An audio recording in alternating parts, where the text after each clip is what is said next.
This episode is brought to you by Audible.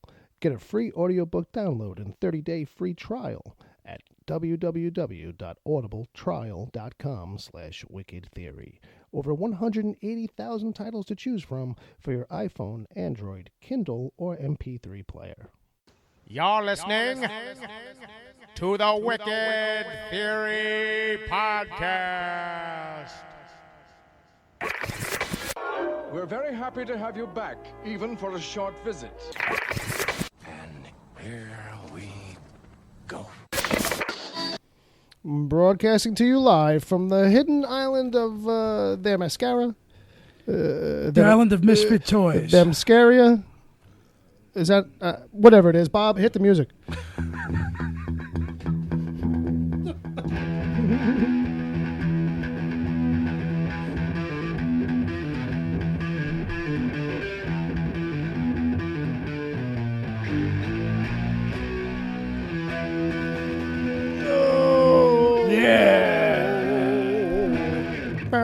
Free bird!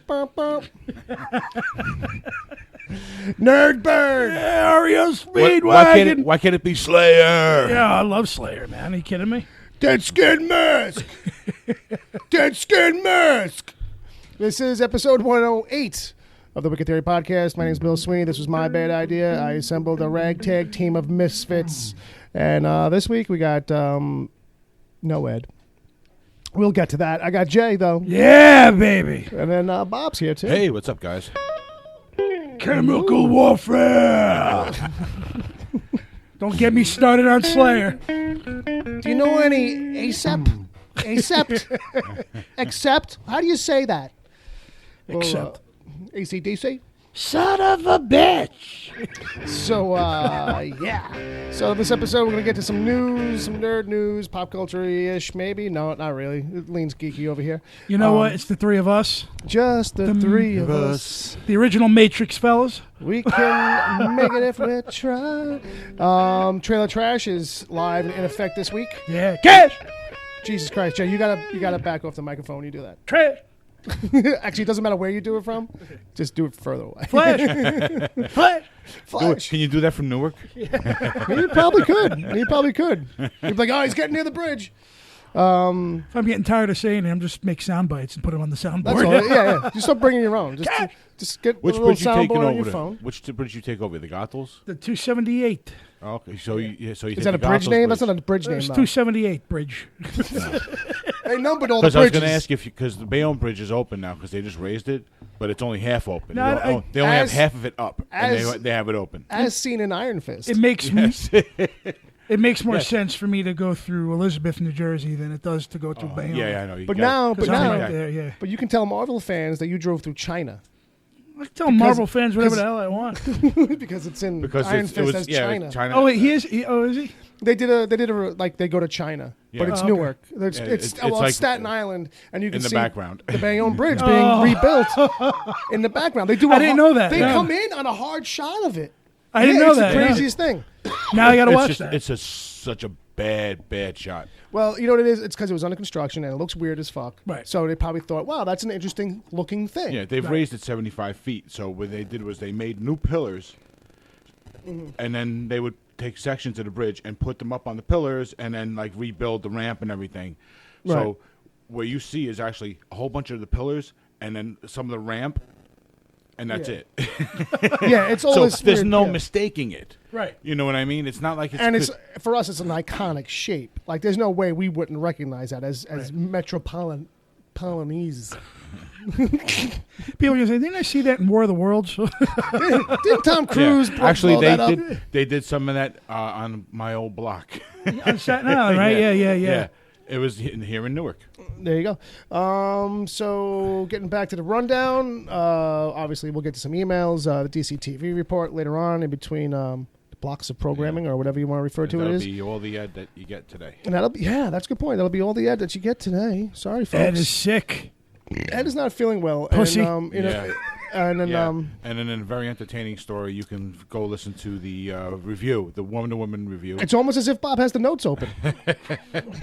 Sorry, So I was trying to make sure we kept going on point. yeah, well, Sorry. it's you know, Sorry. no, Was like that a it good literally. thing? Well, Was that a good thing or a bad thing? it's a bad thing because you don't have the notes open and you're just doing that. But it is a good thing because it literally was the next thing in the notes. So you got a pass, but no point. Okay. Okay. Well, he was very, very happy. Let's put it like this: Ed was ecstatic. Decided to first he wasn't feeling well, Right. Yeah, which right. noticed right away, and I was like, "What's the matter? You got a cold or something?" Because I thought he was getting choked Yeah, he up. looked pretty terrible yesterday. But he was a little choked up too. Yeah. But you could just hear it in his voice. Yeah. So he's like, "Yeah, I wasn't feeling too good." So that's he the has first to- thing. He came here with that. Yeah. And NyQuil. Yes. He took a shot of NyQuil That's and what I took a was shot gonna of Johnny Walker Black. And then another shot of Johnny Walker Well, Black he on was ice. sipping. He was sipping it on Yeah. ice. Yeah, he wanted to party, and Ed Yeah. doesn't party, No, he doesn't. so it hit him pretty quick. No.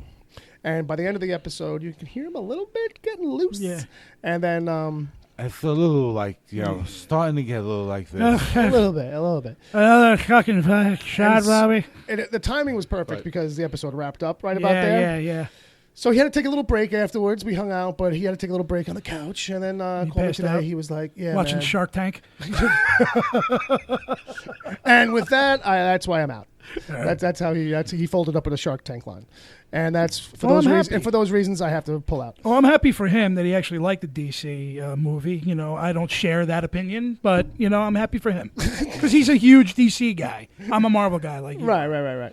Well, I'm a superhero guy. I'm a comic book guy. Yes. Yeah, I should actually say that, too. Yeah, And that makes it sound like you didn't like the movie, by the way, what? because you're like, well, good for him, he got that. Well, You did like I did Wonder like Wonder Woman. Right, I sure. I liked it as much as I liked Man of Steel, and that Jesus Christ, here is we go a again. is a it's a compliment to Wonder No, I Woman know. because that's how I personally feel about them. Right, you right, know right, what I right. mean? And just as a quick aside, when I was in the dock earlier today before Yeah. the show, Fair I was enough. actually going to, as a joke, put in his notes to talk about Man of Steel. Oh my God. Turns out you didn't have to. So go listen to our Wonder Woman review is what Yes. I'm trying to say. And all of that contextually will make much more sense to you. Try. But we do Yes. open it up with no spoilers up front. And then we do let you know that you enter the spoiler zone. So you don't have to get too nervous right away. Right. And, Right. you can listen to the slow transition of Ed into what it's like to have a couple of shots in you. Some NyQuil and Johnny Walker Black. It was funny, too. He was like, oh, yeah, I kind of forgot about that stuff. The gets you NyQuil. drunk. He totally forgot that. About I mean, the he brought a NyQuil. Carvel cake in Yeah, here. it was great. Well, that was the other thing too. Yeah. Ed brought a cake to celebrate Right. Wonder Woman. That Yeah. just said happy birthday. Exactly. But and So then- I'm happy for him that Yeah. he actually got, I'm happy I had ice cream cake. That's all that I fucking care about. And it had crunchies. we had a birthday Yeah. cake. Oh, it has the crunchies? It had the crunchies. And what I love is that it says on the box, it's got crunchies. So Well, that's because people love those crunchies, man. people buy it just for the crunchies. Yeah, well, I don't know because why. the I'm ice not- cream's only mediocre without the yeah, the you crunchies. ain't kidding. It's the But on a highlight. side note, like I said, I personally, I'm happy for him Yeah. that he actually got to like a DC movie. No, yeah. With with no real hard reservations. It's like that kind of a thing. Well, You know what what I I mean? mean? Yeah. Yeah. He's quite upset about how the DC verse is going. Yeah, it's bumpy Yeah. road. Well, he's Ed. He's a huge movie guy. He takes movies personally when they're about things that he likes. Yeah. Well, You and this know? is like at that next level because it's Right. it's And that like I much said, and the only thing I just don't agree with him on is Man of Steel. But Yeah. moving on. for you, it's contextual. Listen, Yes. listen, I'm with you on Man of Steel. I like That's Man right. of We Steel. did speak about that once before. Yeah. Yeah, I feel like I you thought I- keep coming back to it. Like it's a. It was one of my it's a favorite trope. movies that it made my top 10 that year. But my thing is, I can't tell if you're coming back to the point because it's a point that Ed made at one point, or if it's because it's like this bone of contention like people have in general. I guess because when looking at Ed and how happy he was Right. to actually see a DC movie hit the high marks that he Right. wants. And the shame of it is he doesn't hold Man of Steel in any high Yeah, regard. you know what I mean? And you feel like it is a better movie. I than mean, he I gives didn't it credit feel the for. need to go buy a cake, when I saw Man of Steel. You know what I mean? Right, But the way right. I felt about Wonder Woman Yeah. is exactly how I felt about Man of Steel. I got you. So I got kind you. of already was, Yeah. It giving wasn't- the DC verse a pass. Right. Right. It's not like you feel like there was only one slice of goodness. Yeah. You had a slice of goodness. It was Yes. called Man of Steel as Exactly. well. Gotcha. But that's my personal opinion. Fair enough. Enough of your opinions, all right? All right. How about more facts? All More right. facts in Fine. life, okay? Man of Steel's a good movie. You There's wanna- a fact. There's a fact. You know what else? There's a doc open. What's Yeah, next? well, I'm just going to say, the next fact is that I was on the first episode of What's Your Work? That's a podcast from our friend Yeah, Chad. Chad. Chad Oh. NV, Chad Rose, the man of many names, I guess. Wow, you I had kept that told him spicy. I want to be on that. Yeah. Do that. So maybe I'll be number 2 or 3. There you go. Or I know 7. he is assembling a list of people who have reached out, and I think schedule's a little tough for him right now. But All right. lo and behold, episodes will get recorded and come out. So yeah, get on the list for that, and I'm sure. Did he release it? Is it out? Yeah, the episode with me is out. Yeah, All right, episode cool. 1 is out, and people can go check that out. And What's Your Work? You can find him on Twitter. The account for the show, off the top of my head, I think is just What's Your Work, but you can find it if you look for it. I've got some people in the chat room. Yes, we do. Who's in there? A couple familiar faces, I think. We got Wesley, we got John Zombie John, we got Tom K.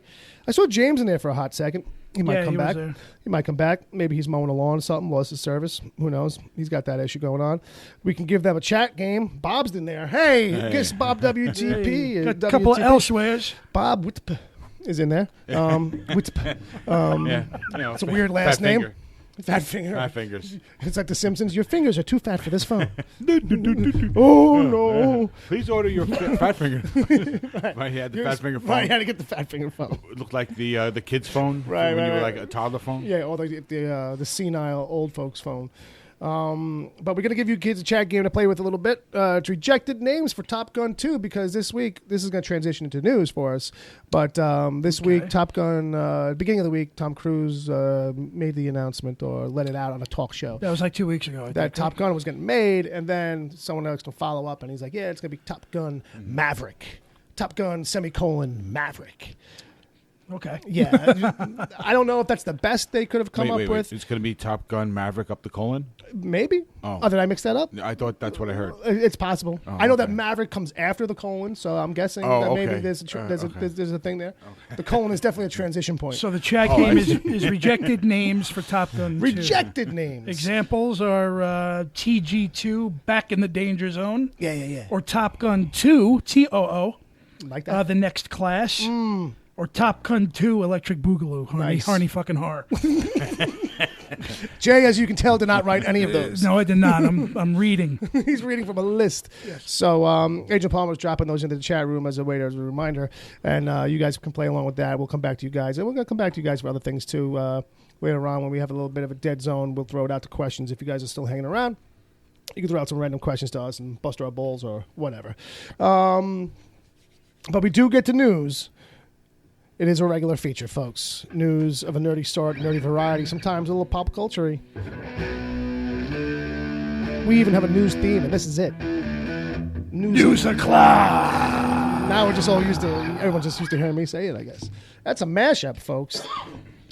No points if you know A metal mashup. what the two songs are, because by now, everybody should know, right? The 2 songs? What the two songs from that? Oh, Yeah.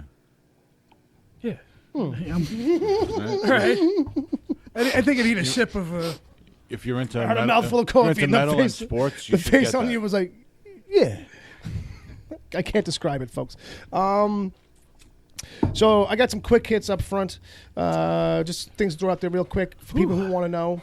Harley Quinn is going to pop up in the finale for Gotham. So I guess if you haven't been watching that, watch that. What kind of form she'll be in, up in the air at this point. Didn't really say, but just that she'll pop up. She could be, timeline-wise, she probably should be a shrink or just getting out of psych school or something like that. Well, I'm not quite sure where they are on the show. I know Well, if- Bruce is a If teenager. Bruce is like anywhere from like some nebulous age of around 13 to 15. Okay. Thereabouts. Maybe this year they skewed him a little older because he's sprouting like crazy. Right. And Ra's al Ghul is actually showing up now too on that show. Oh, cool. Or Ra's al Ghul, depending on what school you go to. Raja Ghul is dead. I might as well call him Rays. Let's go with that one. I just want to go the completely wrong direction with names from now on. Like if you tell me All it's right. orange, Just call him goulash. right? There you go. Like if you tell me it's orange, someone says orange, I'm going to say orange. Okay. Also, Animaniacs. It looks like it's getting a reboot. of some kind. Animaniacs. Animaniacs. Yeah. Those kids with baloney in their The Wonder slacks. Brothers. Yeah. You know why? Because they're tiny and they're toony and all a little loony. They're all a little loony, but that was the Tiny Toon That was Adventures. Tiny Toons, yeah. The more you sing it through, because at first I was like, "Wait a minute, is that it?" And I was Same then I heard producers. Tiny Toon Adventures, yeah.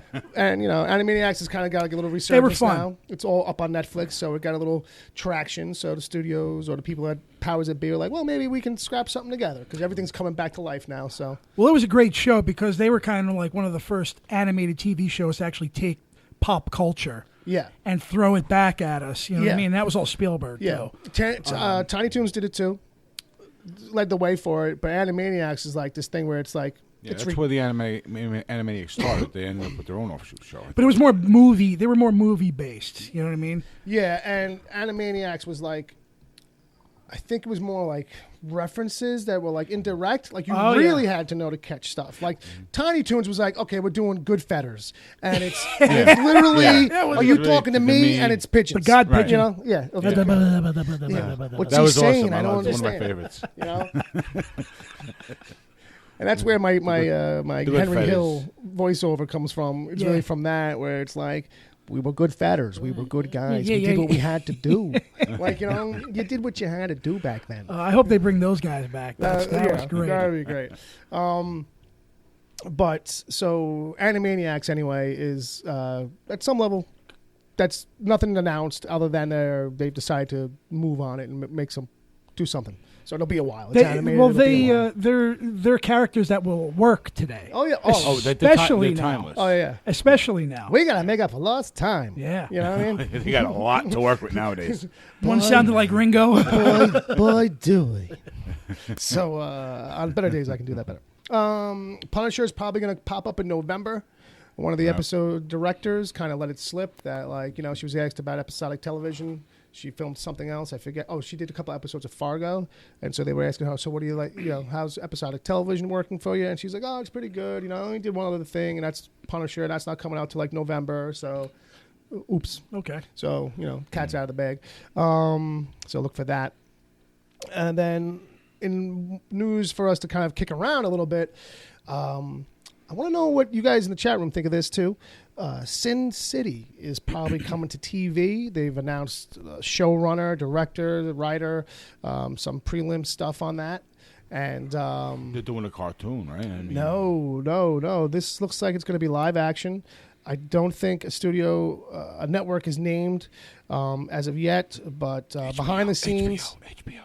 God, I hope so. You know what I mean? It would have to be. I mean, I'll take El Rey. You know what? Anything. After Just- American Gods, I'll take Stars. yeah. I mean, just anybody willing to kind of like let it be its own thing? Because the more you restrict something like that, it's borderline anyway. No, I would think it would be either Showtime or HBO. I mean, and Yeah. the guys that they got show running here. Yeah. Glenn Mazzara, who is known for actually kicking Walking Dead back into high gear for Yeah, he's season one of the guys that's on 3 the yeah. with the governor and all of that. Uh-huh. You have Len Wiseman directing, who is known for directing Underworld Right. with Kate Okay. Kate Beckinsale.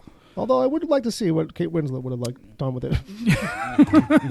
Very different Underworld. He also he gave us a decent Die Hard. Live Yeah. Free or Die Hard was Yeah. actually pretty good. He's got good stuff under his belt. And Stephen Leroux. Right, as writer, I guess, who's got a credit for Dame to Kill for. Yeah, for Sin he's City. he produced produced. with Frank Miller.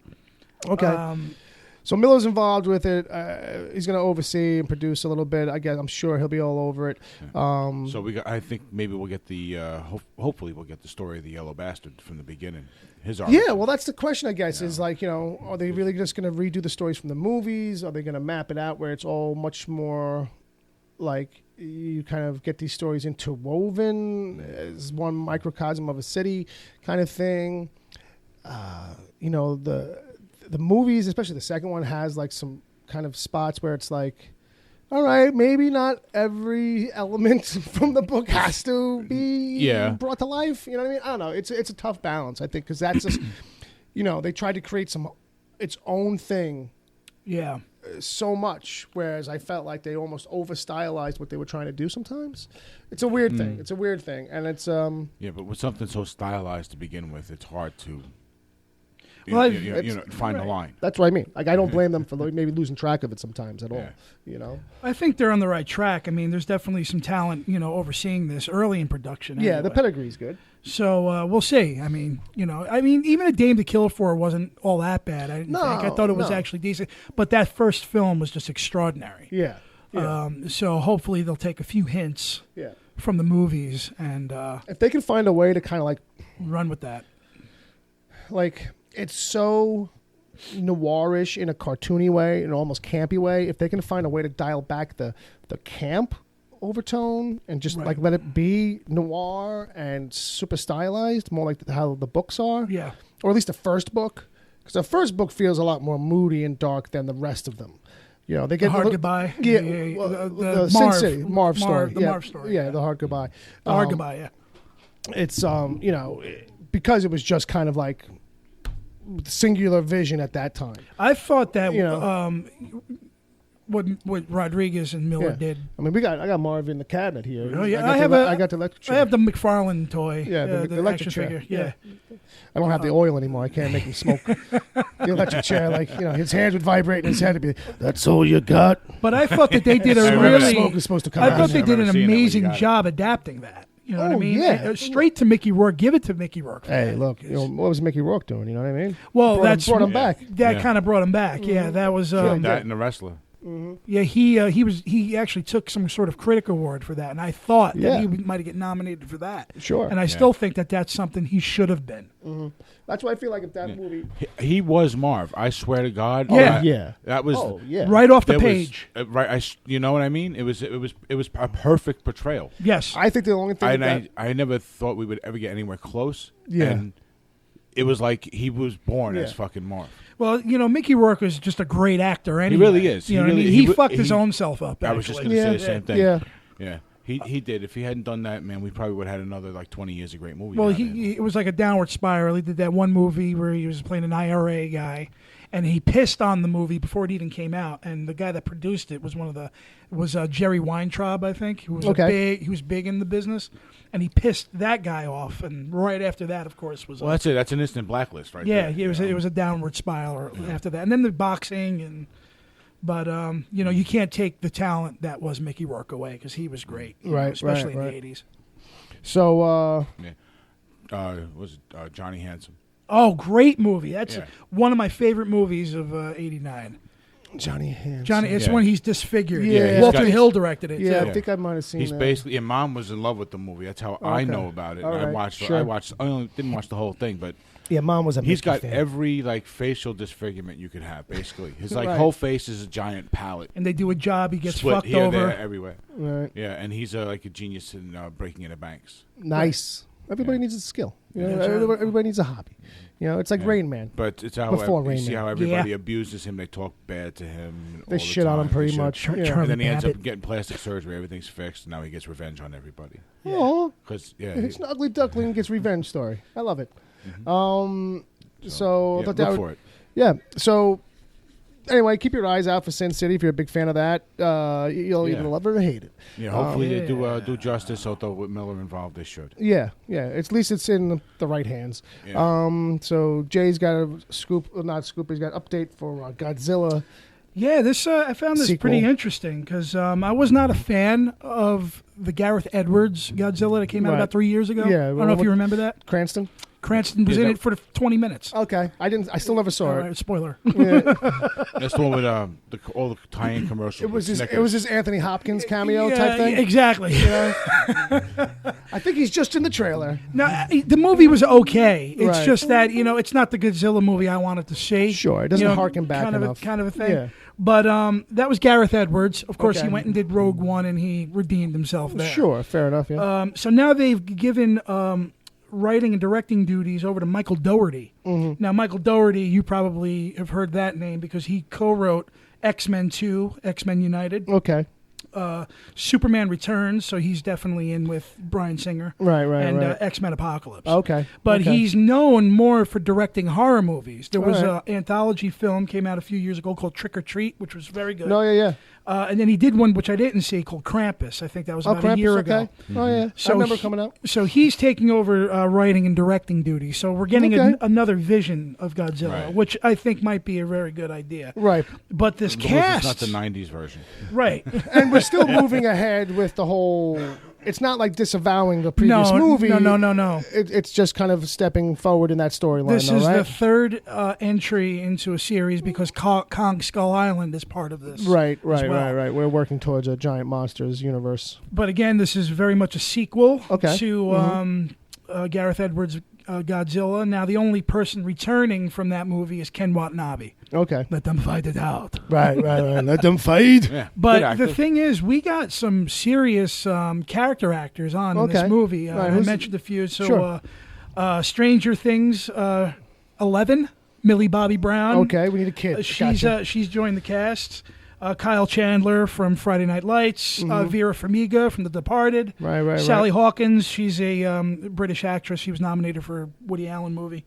So she doesn't matter then. Charles Dance, Numpsy from Godzilla. I'm sorry, from Golden Child. And Lannister from Walking Dead. Yeah, and no, Game of Thrones. Game of Thrones, rather. There's no Lannisters on Walking Dead. O'Shea Jackson, who's better known as Ice Cube's son, played him in Straight Outta Compton. Fair enough. Thomas Middleditch from Silicon Valley. Silicon Valley. And Bradley Whitford, he's the guy I showed you a picture of earlier. You've seen him in thousands of movies. He's in Son of a Woman. He's in Presumed Innocent. He's in Get Out. Okay. He's the main antagonist in Get Out. Right. So there's some really good star power, as acting power in this movie. So I'm kind of looking forward to this. And I hope that they learn from their mistakes the first time around. Well, I think because hopefully they figured out why it didn't work, why no one really kind of... It's one thing to kind of have the machine behind it and you get some traction up front, which they did. But then you got nothing week 2. No money. You're not making any money week 2. I remember the build-up. No word of mouth came after that. The build-up for it was every time he was about to fight another, monster or something like that. They cut the scene short, and it goes right into drama. Right, you know what I mean? So goes back to Cranston. So you needed that. Not even because he's dead by this point. Spoilers. So warning. that's my alarm when I wake up in the morning too. It's fucking Ed telling you fucking Warning. Spoilers. You've got to go to work. But that's going to be something. And in Kong, I was a big fan of Kong Skull Island, as you know. Sure. So this is something to look forward to. Yeah, I want better things for it. That's a franchise that it's things that chips are stacked against it because it can easily go ridiculous, and we've seen that in the last few iterations of it. Right. So it's good to see it maybe come correct. The ship will right itself. Now, Mark Hamill, you got something here about Mark Hamill? Yeah. This is another story. It's about a week old, but thought maybe we talk about it a little bit. Okay. All right. We'll test it out. Mark Hamill shared his opinions on when he first read The Last Jedi script. Right. And he basically said that he didn't agree with one thing Rian Johnson wrote about his character, or the character his journey takes, until he actually acted it out, got on did set, and probably saw a rough copy of the movie, and he gets it, and he's proud of it, which basically tells me that we're going to go off the grid on this new Star Wars movie. Well, I think. I don't know. I think when you have an actor, or anybody, who give him an idea, give him a theme, they're going to come up with one idea, and they're going to kind of fall in love with that. Right. And then if someone else who's superior in some way comes in and he has his idea, and that's the idea, well, now that invades on your idea. Mm-hmm. You know what I mean? Yeah, and you know what it is, too? It's probably hard to have anything probably be handed to you. Right. Because... You're fucking Luke Skywalker. In your own imagination, you're probably imagining all kinds of different ways for the last 30 years this could go. Yeah, they finally he saved the universe as Luke Skywalker. How many different ways in his mind? Right. You know what I mean? Yeah, and now they give you a little taste. Yeah. Something comes in, new movie, you do that, and you kind of think, okay, I kind of see maybe this kind of a trajectory. And this thing goes so left but for good reason, maybe in the end. But it goes so left, it throws you for a loop. Well, that's what I'm thinking. I'm thinking he's also very possessive of the character too, because it represents half his career. Yeah, You know what I mean? Pretty Can't blame him. much, you know what I mean? But I'm thinking that this is kind of interesting because Rian Johnson is such a really good writer and director, Right. And we've seen his movies that I can't help to think that we're going to be thrown off trajectory here. Yeah, And I hope. I think it's another indicator of that. That Yeah. like there's a bigger plan for the franchise that they're taking gentle steps with, as gentle as they can anyway. Yeah. Because they only have so much screen time to make a transition or to kind of open up a new path for stories. Right. You know what I mean? So like, what if it's not all about the Skywalkers, for instance, or what if we start to follow other people? Like, Yeah. you know what I mean? Like, Right. But it seems like we are following. This looks like it's a big Luke story that we're getting. Yeah. And the fact is that we know Luke Skywalker from these other movies. Right. Now all of a sudden, boom, we're getting thrown this way. Right, That's what right, it seems like, and I'm all for that. I'm ready for that. Right. I think this is something good. Yeah. Yeah, No. I think this is going to be kind of like how he's going to kind of like be Ben in this story, and it's going to be like taken off, and they're going to have to go.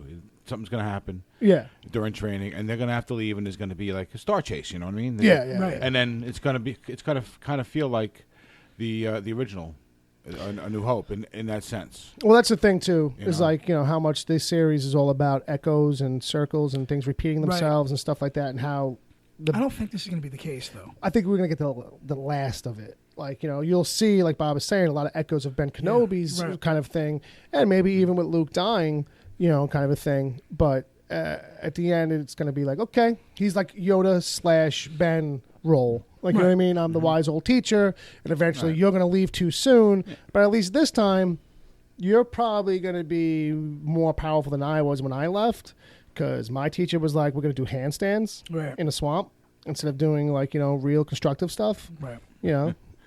Granted, they were one-handed He was more handstands. Mr. But Miyagi than Mr. It was all about concentration. I know. I know he did that, and he lifted the ship with his mind too. Yes. and then never used There's those some powers. deep shit going on Yeah, Dagobah, yeah. man. Let me Come tell you on something. now. The boy really didn't use his potential. Okay, on Dagobah, he's showing like he's like Jean Grey or Professor X, and then moving shit, and then like never bothers to do it again. Like, Dad, I will just crush Excuse you in me. your helmet. What do you drink? Is that maple syrup? What the fuck is that? It's a little blackberry brandy Is because I this feel like bumming it. You know what this was in the 30s? We got to buy him Cough a syrup. flask. LaRue. Blackberry brandy. I haven't had it in a while. I said, No, give me a don't little read of the that. easy shit. How do you say that with all the What? the Nike swooshes above every letter? Oh, that says Jedi Nauka. Jedi milk. Jedi milk. Jedi milk. We'll go with that. LaRue Jedi Liquefied Force. Blackberry Jedi milk. It's like 80 proof, my friend. So tonight he's going to be sleeping on the couch. no, No. he'll be fine. He's a professional. He's done this before. Yeah, exactly. All right. So that's pretty much all I had for news. All right. No, yeah. Well, I think it's a thing where it's a hint at bolder changes ahead that maybe people will be ready for. I'm just going to Because tell let me tell you you something. guys- If he was taken aback initially, I worry.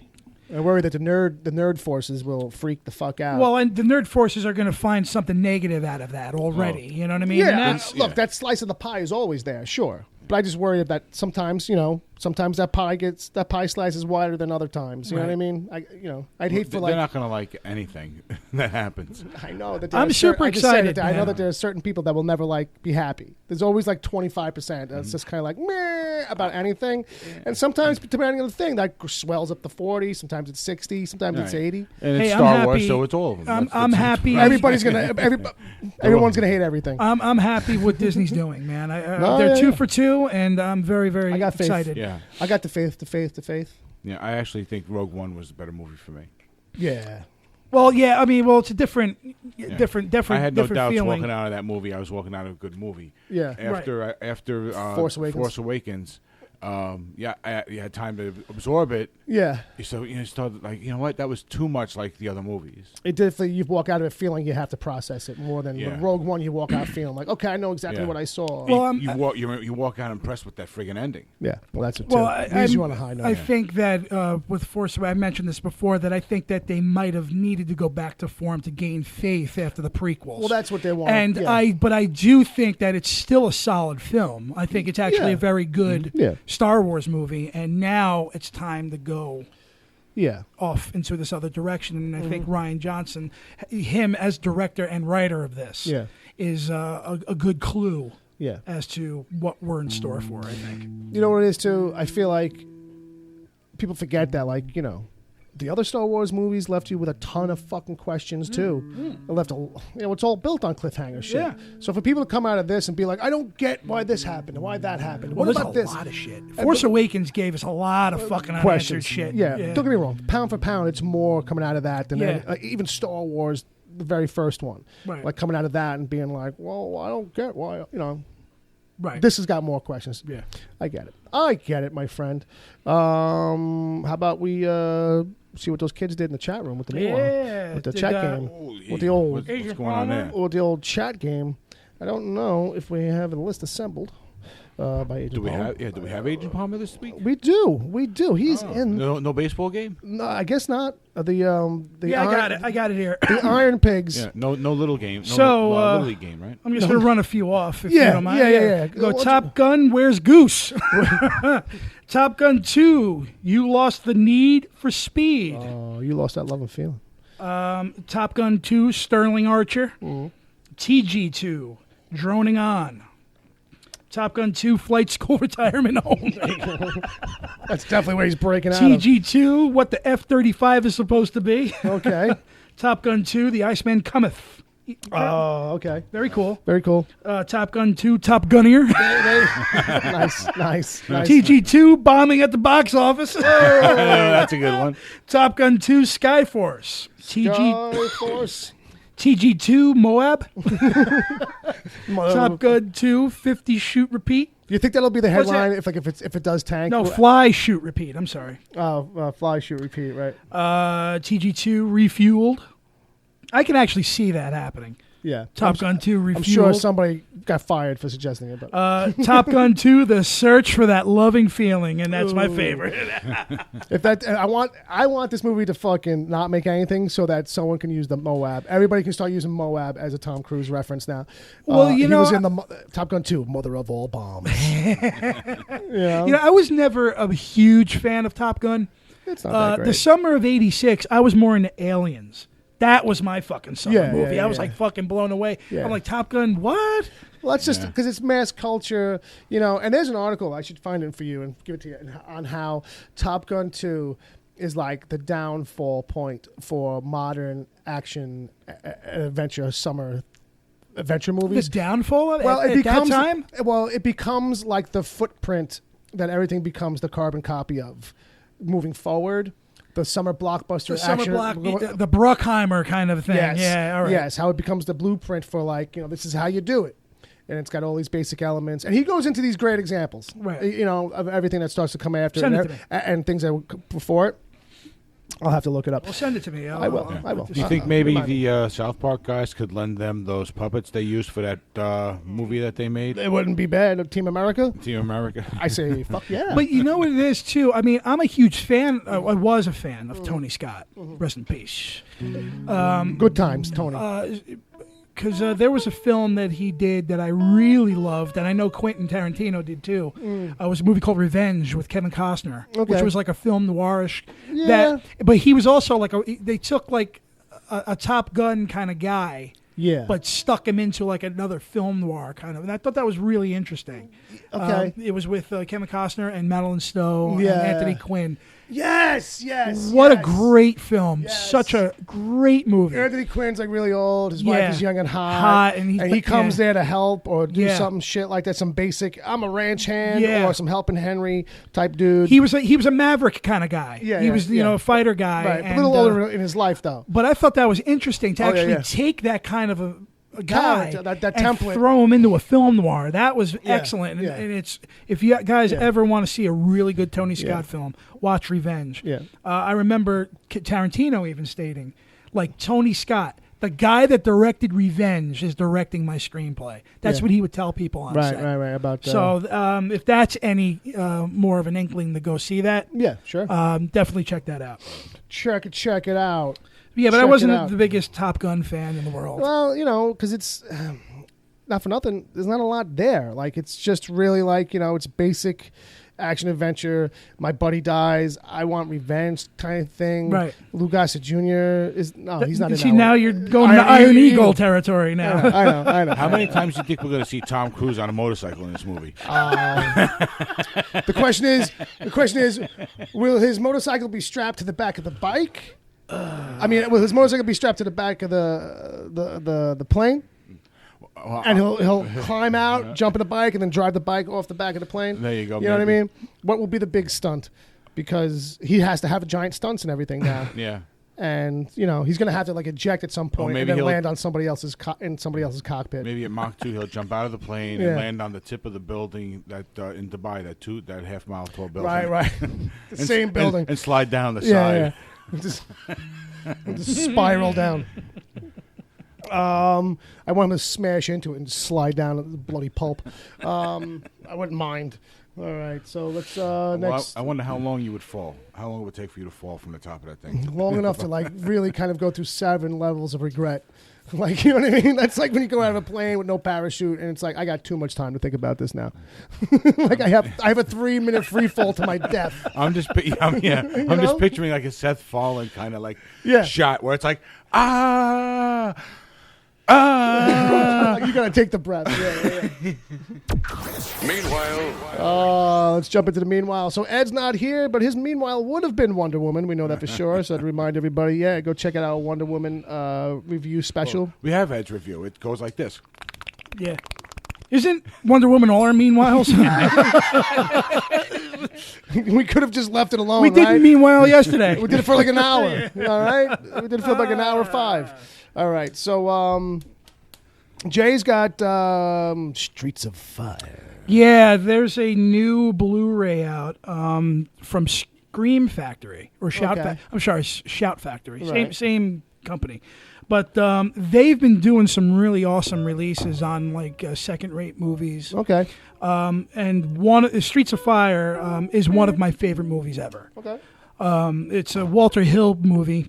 And Right. And it's one of those movies where it's hard to place, you know what I mean? Because it's labeled as a rock and roll fable.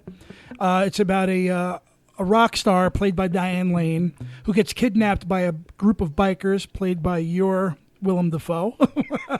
My boy. In one of his first movies, and they get her manager. Her old boyfriend comes to go and rescue her. But the thing is, the movie takes on this. It's like a futuristic film, but it has a retro setting. Like it's set in the 50s. Retro future. Yeah, it's gotcha. very, very hard to even explain. Right, but nothing else looks like. Well, there it. is a style where it's like a retro future, where it's based on that 1940s and 50s version of the future. Yes. Where people will now make stuff that's still based in that. But it's never indicated that it is the future. I gotcha. It's just that it's this retro, the cars are all from the 50s. Right. People are dressed like they're in the 50s. Yeah. But the music is 80s, and they're dealing with this other time and they'll place. have some random high tech device. Yes. No, there's okay. nothing like that. It's Okay. just a plain old fashioned chase picture. Okay. And it works, and it's from Walter Hill, Okay. who's one of my favorite directors ever. Yeah. If you guys have never seen this movie, I strongly recommend you watch it and get back to me and tell me what you feel about it, because it's a really, really good movie. Streets of Fire. Michael Paré, Diane Lane, Rick Moranis is in it.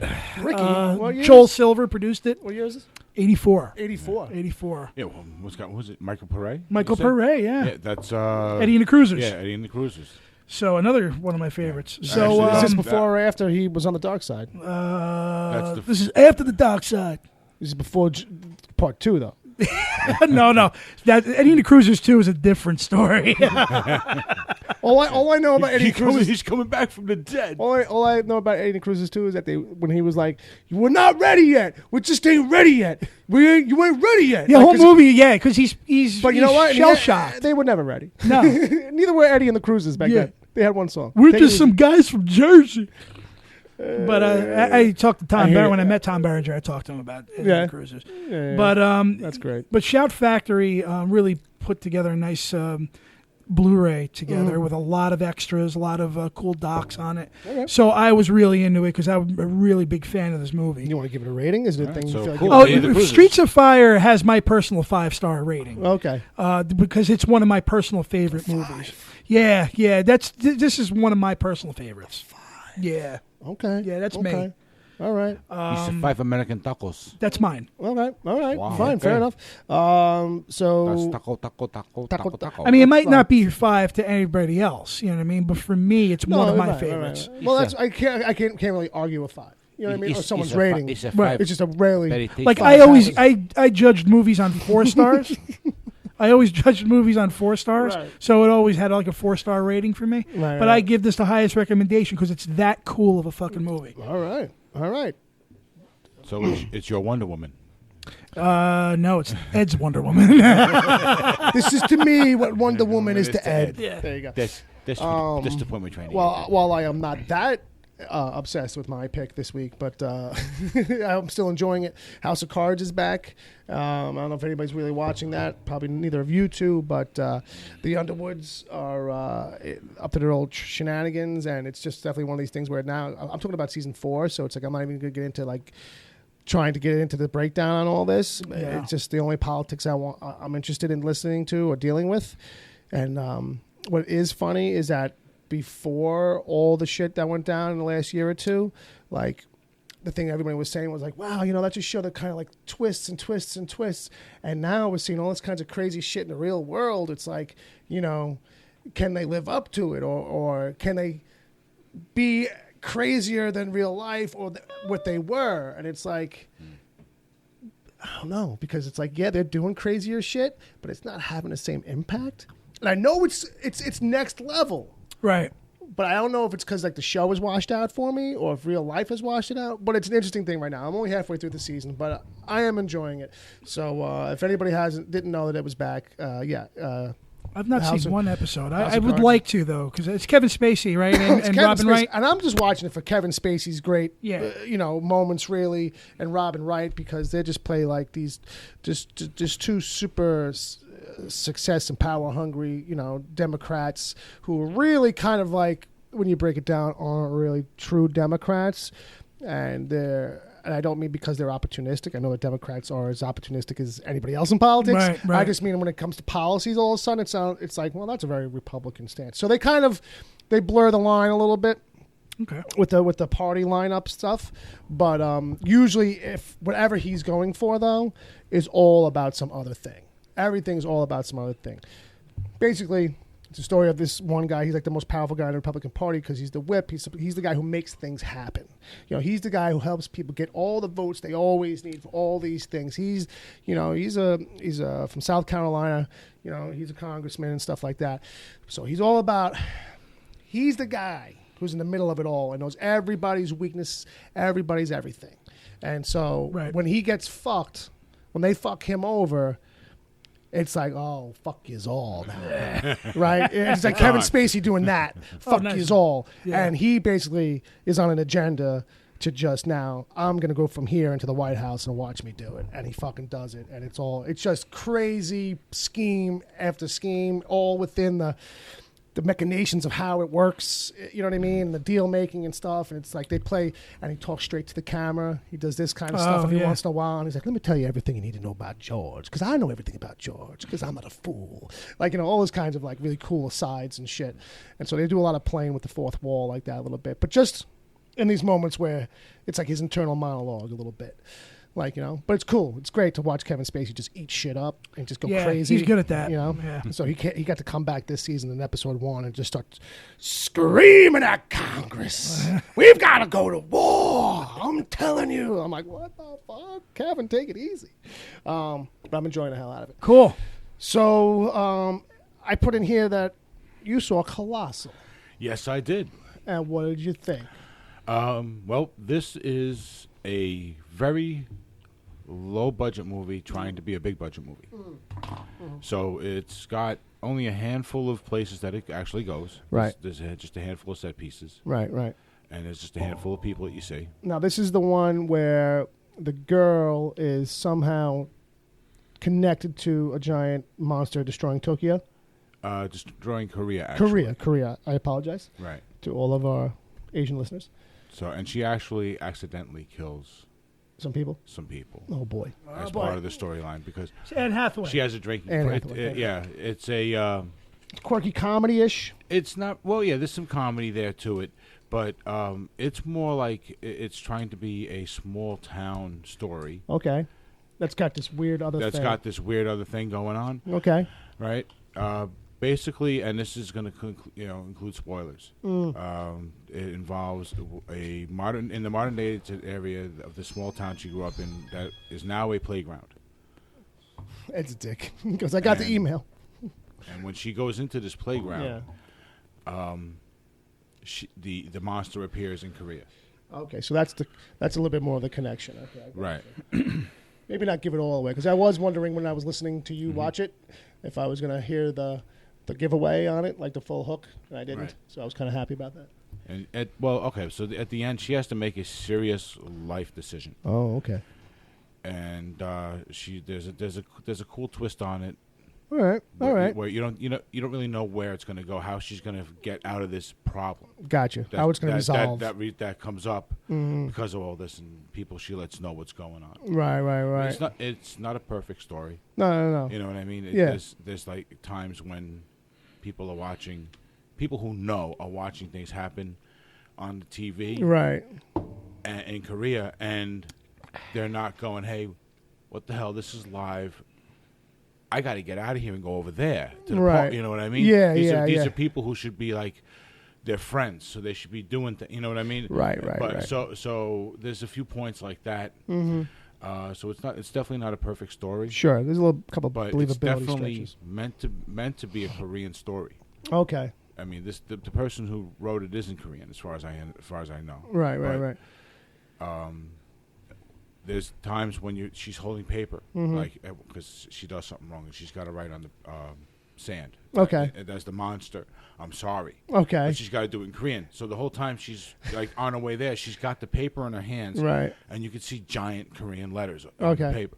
You know what I mean? And then at first I thought it was because of the version I was watching, Right. but it wasn't, because there was other times in the movie where you see all this stuff. And it's Okay. like, she's got as a kid, she's got this Korean diorama that she made. Okay. It's a Korean thing.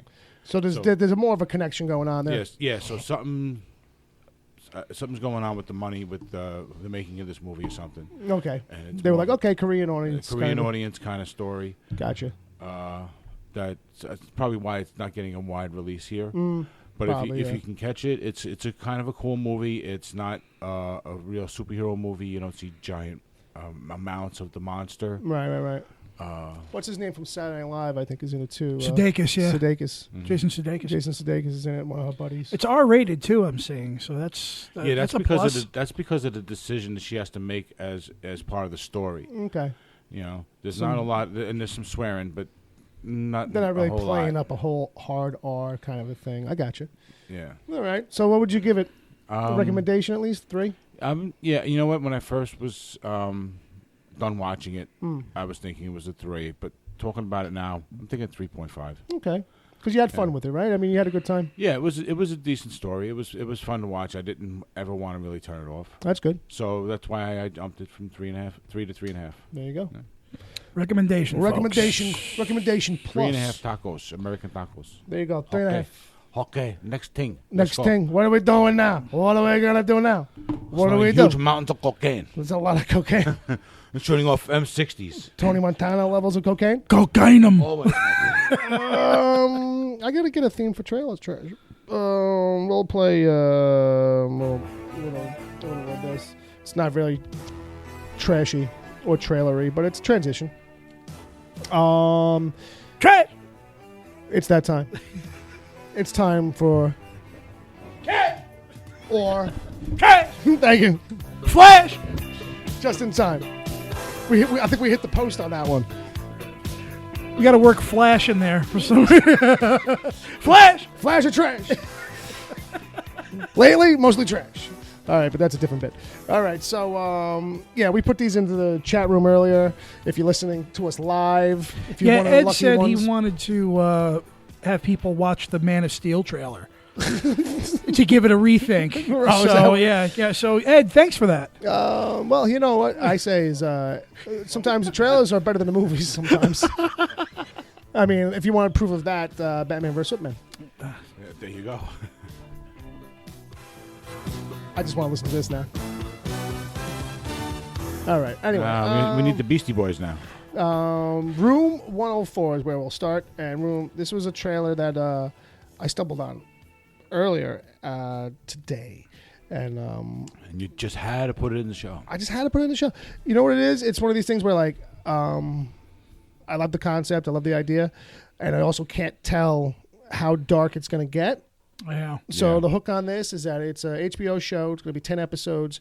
Room 104. It's a drive-by motel room, and that every episode is a different story that takes place inside that room. Right. So from the trailer, it looks like, you're going to get some quirky stuff, maybe some darker stuff, maybe some crime stuff, maybe some horror-ish type stuff.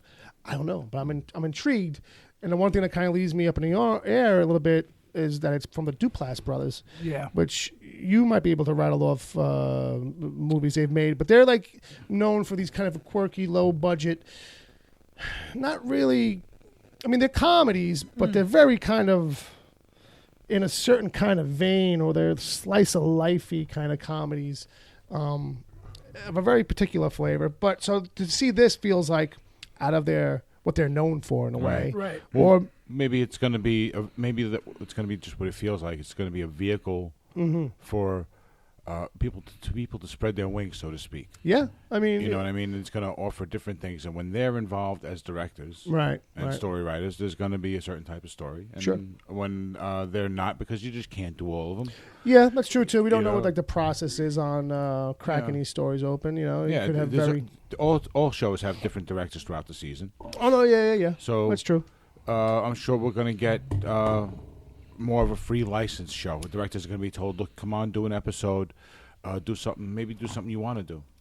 You know. Yeah. Well, I think it looks very cool. I think it's a really, very good concept, and that's the kind of things that I like. I like anthology kind of things, or when different characters get involved with the same thing. You know what I mean? Or when your plot is the same, but it's different characters. I dig that. I like that a lot. Sorry, I'm smoking too much crack. The Duplass, but the only thing I can think of offhand that they did was a comedy called Cyrus a few years ago. Okay, yeah. With Jonah Hill. That might have been one of their ones that was actually like a decent sized studio push on it. Yeah, well, it was a low budget movie, but it was John C. Reilly, Marissa Tomei. But it was a very strange comedy. It was a very uncomfortable kind of comedy. Yes. But I admired the structure of that. That was actually kind of cool. Jeff Who Lives at Home was another one that they had that came out that looked interesting to me. Yeah. The Dodeca Pentathlon is another one where these are movies where I saw the trailers. I was like, okay, that's a weird kind of very quirky hook. I think the Dodeca Pentathlon was like, I think it was. I forget what the hook was. I'm not even gonna waste my time on it. But anyway, so.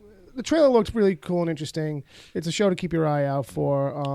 It's going to be all over the place, so I don't think it's a thing you can kind of dismiss outright. And even if you watch an episode and you don't like that one, I don't think it'll be indicative of what else you might find as being so anthology. It's different each week. Yeah. From what I understand, anyway. Yeah. So up next is Seven Sisters. Seven Sisters. So this is... It's not what you think it is. It sounds like it's going to be some like Little Women kind of knockoff. Independent fucking turn of the century. Yeah, you know, very very pompous kind of a story. But it's actually now Pinky's Out. No. It's a very sci-fi. It's dystopian future. Yeah, where births seem to be regulated and controlled, and the population kind of like over China. Yeah, it's like a global population overpopulation. Epidemic, yeah. And so, And these 7 twins. well, you're allowed one kid, One kid. and somebody, Willem Dafoe, up to shenanigans. Looks like he cloned Looks like he clones 7. 7 of them. 7 daughters, all identicals. They name them after each day of the week, Yeah, Monday, Wednesday, Tuesday. and they assume the identity of He somebody. really likes the Happy Days theme song, I guess. Yeah, maybe. But, Or the Bill Haley in the Comet song. So at first it's got this weird kind of thing going on in the trailer where it's like, all right, it feels like it's going to be kind of like, I don't know, like going for the pompous thing, just like in a future setting. Like it's going to be kind of simple, straightforward, maybe high tension, not a lot of like, action-y kind of stuff. But then it starts to ratchet up. Yeah. And then it kind of takes like almost like a turn in the trailer where it's Yeah. like, oh, okay, it's going to get kind of heavy and sci-fi Yeah. and more dystopian feeling. It's not just, okay, we're in this crazy A little future. a little more Logan's Run, kind of.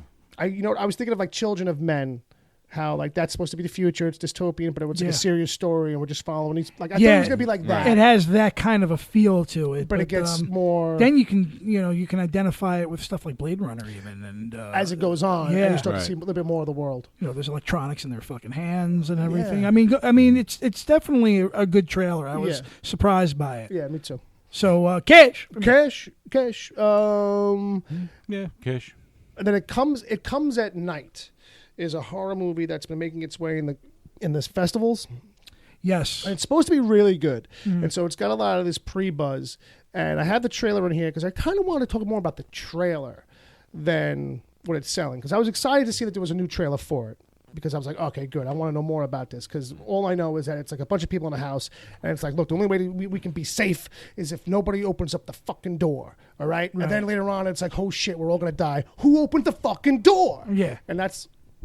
the way it's presented, it's a little bit of a high tension kind of thing. Right. Right. So there's more to it, I'm sure, but because it's got a lot of creepy and weirdness to it. Yeah, but it's the same formula kind of a trailer that they've been doing for these horror movies, which I think is probably going to hurt it. Yeah. The only thing that really grabbed me is I like Joel Edgerton. Joel Edgerton is a actor, now director. He did The Gift with Jason Bateman a couple years ago. Sure. Which was a decent film, I thought. Right. He was also on Black Mass. He was the cop in that. So the trailer doesn't make me want to run and go out and see it. Yeah. Well, And I'm a horror guy. I think the problem for the trailer, and that's what I want to talk about, is that they do this thing where they are floating. Everything's floating by. So you've got a bunch of frames from the movie floating by in and out, and quotes, like famous kind of quotes or known quotes you can look at from all these different writers or whatever, famous people that are all kind of like playing off these themes of horror and evil and shit like that. Yeah. But it's all moving and fading in and fading out, this text. So it's like my eyes don't know where to fucking go. I'm trying to read. I'm trying to watch the images. I'm sure that there's a rhythm and a pace. But I think it's one of those things where, like, when you build it in the program and you sit there as a creative and make it because you're so in the process, like it just always works for you because you built it. Your eyes are like, you know what I mean? I can't imagine somebody at the studio being like, "Oh, this is amazing!" Like from the jump. Like I feel like somebody got talked into it. Horror is a hard. It is a little hard to follow. That was my issue anyway. A horror is a kind of a hard sell to do it outside the horror fan base. That's true. You know what I mean? The thing is, it's like if you want to get the attention of these other, film goers, you need something catchier. And I think that's what they tried to do. And I get that because you know what? It's a very valid point. And because horror trailers are a one-trick pony. Right. Generally speaking, they're one of the most prone to a trope of any one genre of trailer. They're made because for it's those people. Yeah, you're going to get the drop out of the sound. Yeah. The girl's going to take the turn. Yeah. Nothing's going to be there. There's one last scare. And then she's at going to the turn. Yeah. You know what I mean? And there's one last scare right after the credit. Yeah. Just when you think we're done. And so I think that they tried to do an artsier kind of a edit to this trailer. I think it might have just been a little too fluid. But I don't think, for me, it doesn't work. You know what I mean? I feel that you can actually edit a horror movie trailer against the formula that they think works. I think the previous trailer succeeded on exactly what you're talking about. The previous trailer for this movie is more built on doing that slow, high tension horror trailer where it's like, okay, it's creepy, it's horror, obviously, Right. and we're gonna ratchet it up, some lines of dialogue, some people, but it's almost feeling like you're giving me a little mini story. You're not just showing me a bunch of random shit and some cool lines. You're building up the tension within the trailer. So when you do give me a moment at the end that's crazy and weird, it works. But they also didn't give you like the jump scare thing either. So that's why I feel like that trailer worked, because it was like being different than other horror trailers. Which is good. That would have been. I wish I saw that trailer. It was trying to be more of like a real world horror thing. That's like what I think is probably at the root of all this anyway in this movie. But still psyched for the movie. Didn't like the trailer. I want to see. I want to see it. Yeah. But the trailer, if you're judging by the trailer, so I'm probably going to trash the trailer, but I'm going to see that movie. Right. Yeah. I think the trailer would probably ruin it for people. They'd be like, oh, what the fuck is this? You know? But now that you said that, I will go back and watch the original trailer. trailer. I'm telling you, there's probably it's the final trailer, so there's at least 2 others. So definitely worth it.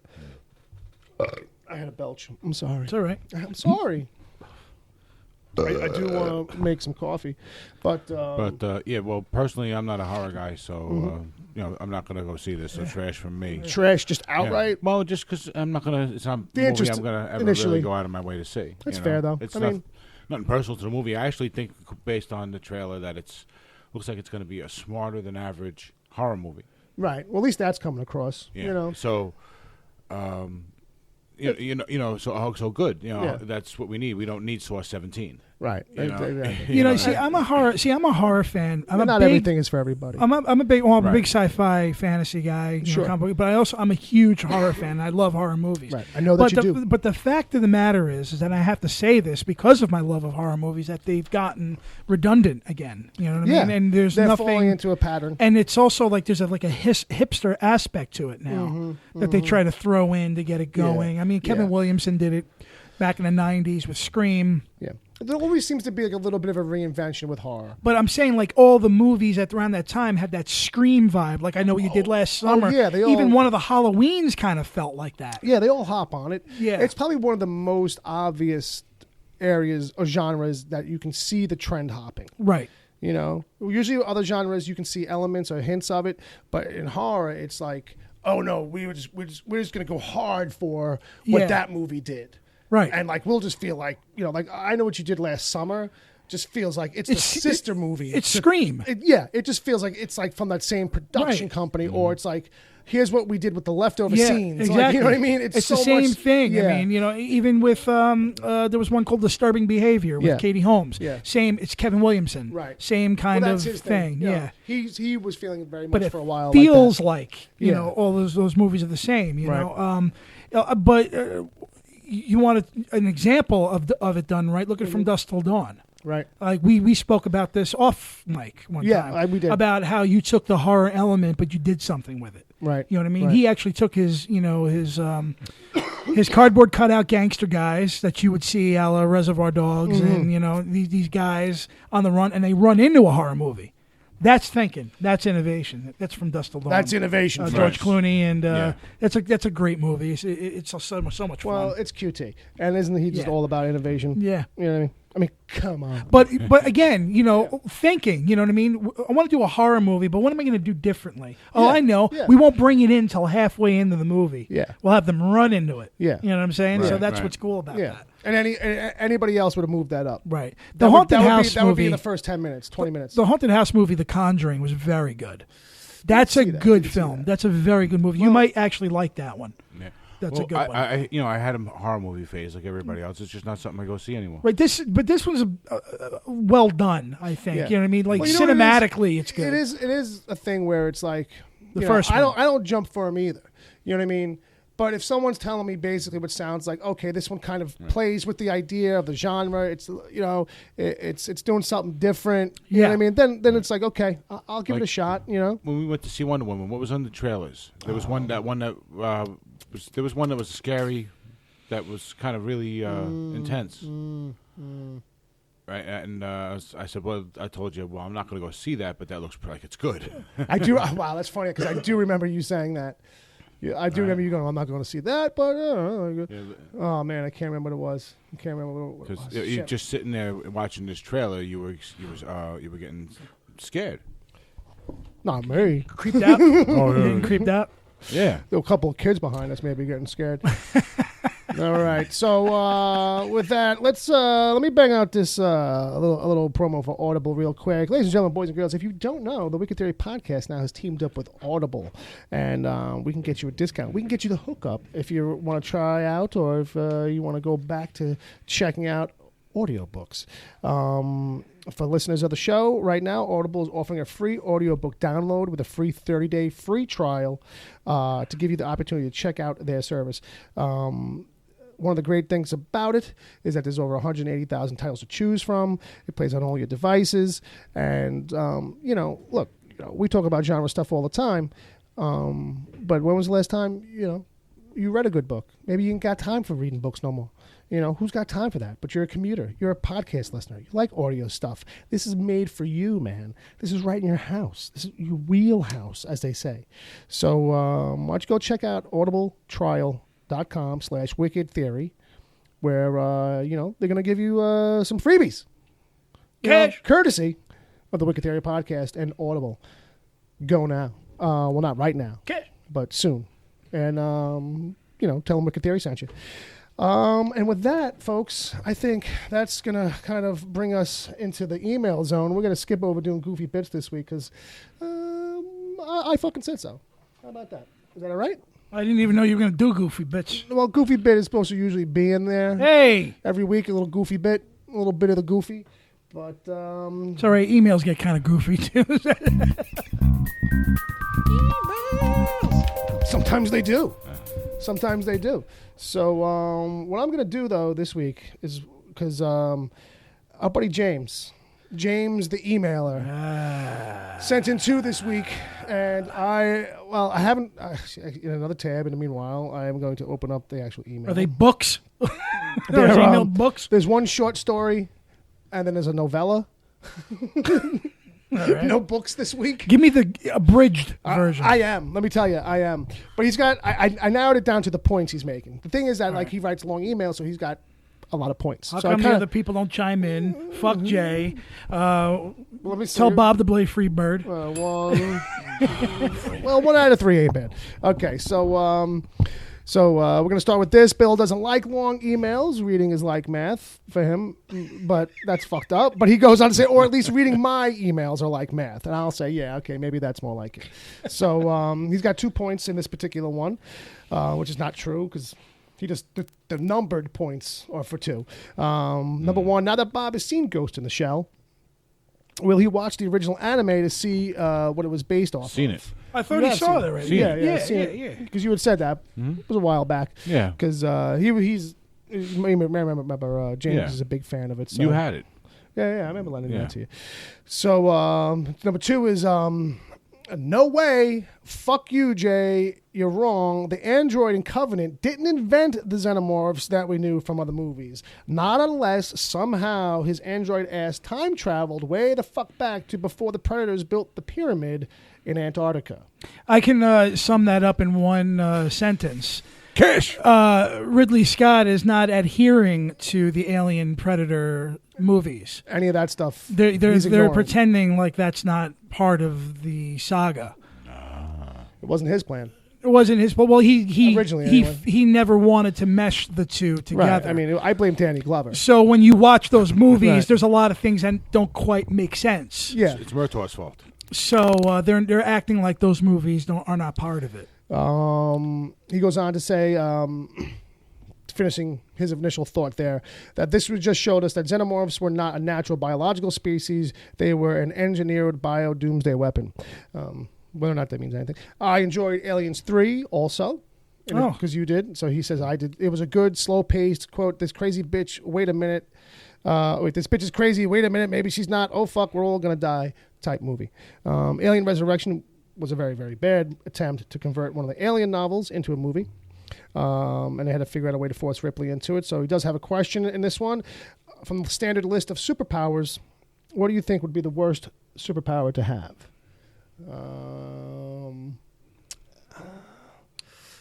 Probably any one of those. Halitosis. That's true.